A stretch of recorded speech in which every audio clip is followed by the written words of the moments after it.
the tension and the stress comes when I think I'm the one doing it, that it's up to me. Then, yes, we can look objectively. We can say DIG is a position that has an inherent amount of stress, an inherent amount of tension. But the sad thing is, wherever you look, regardless of what people are doing, they're stressed, they're tense.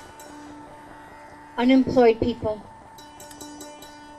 unemployed even by choice. Nonetheless, the way that so much of our culture is set up is one that fosters stress and tension, because it becomes all about me.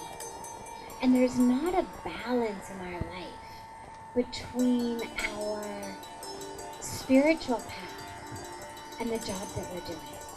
And so what I would say to you, leaving aside for a moment the fact that you actually have a very inherently stressful job, I'll speak on a general level and then come back to you specifically on a general level for everyone, regardless of what your career is, regardless of what your job is. If we realize that it's not for me, it's not that I have to do it because I have to get ahead, or because I have to have this post, or I have to have this promotion, or I have to take care of my 2 children or my 4 grandchildren, but rather that which I'm doing is just a role that I'm playing. God has given me a certain set of skills and abilities and talents, and He's put me in a particular position.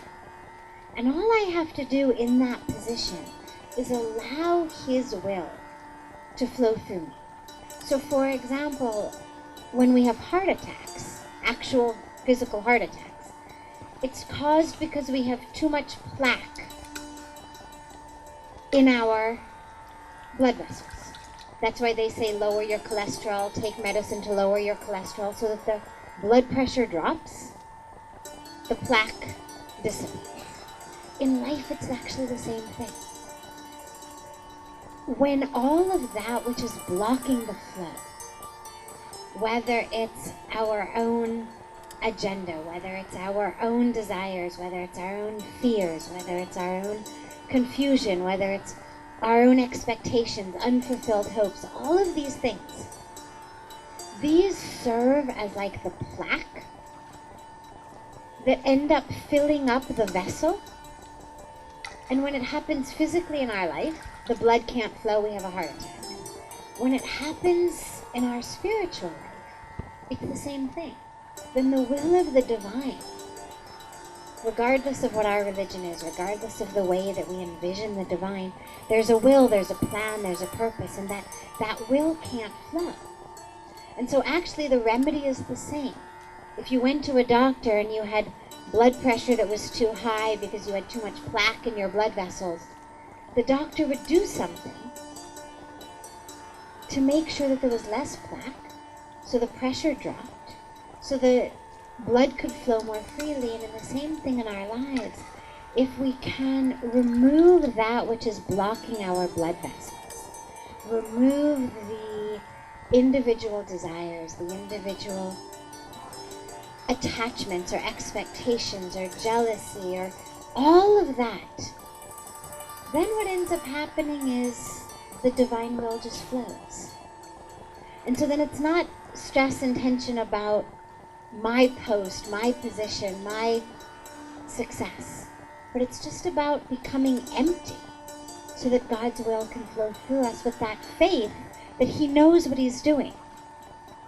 Now, on a specific level, when you're actually playing a governmental role, so you really do have a specific responsibility in that.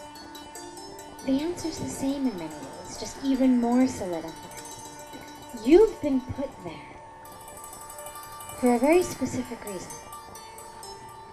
You've been put there with a responsibility not just of your family, but of a much, much greater population, much greater family, which means that keeping your vessel empty and clear so that God's will can flow is even more important. Otherwise, we don't know what we're supposed to do in a circumstance. And that's where the tension comes. That's where the stress comes, is it's not just, if I make a mistake, it's my life or my family's life. But if I make a mistake, it's so much of a greater impact. Which is why our personal practice, our personal surrender to whatever name, whatever form, whatever way we envision the divine is so much more important. Because that's the only way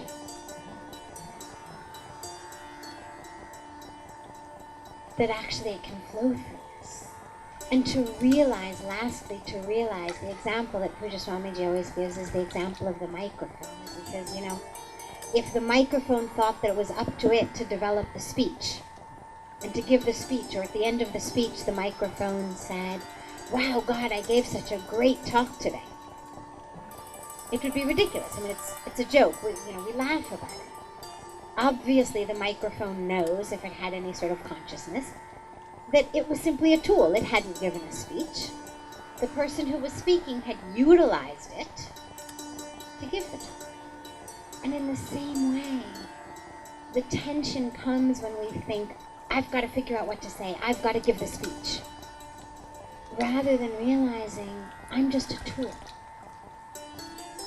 I'm a tool in the hands of the one who is speaking. At which point my only responsibility is to make sure that there's no static. To make sure that my batteries are charged. To make sure that the sound can flow clearly. That there's not any feedback or interference. That's the best that you can get from a mic. No feedback, no interference, no static, fully charged batteries, plugged into the electrical source. Right? That's all the mic can do. And in the same way, if we realize that all I have to do is make sure that I'm plugged into the real source, the divine source, that I'm not static, that I'm charged, then that will flow through us, because it's so much bigger and so much deeper than any of us can possibly conceive. That all we can do is just play our role with integrity and honesty and clarity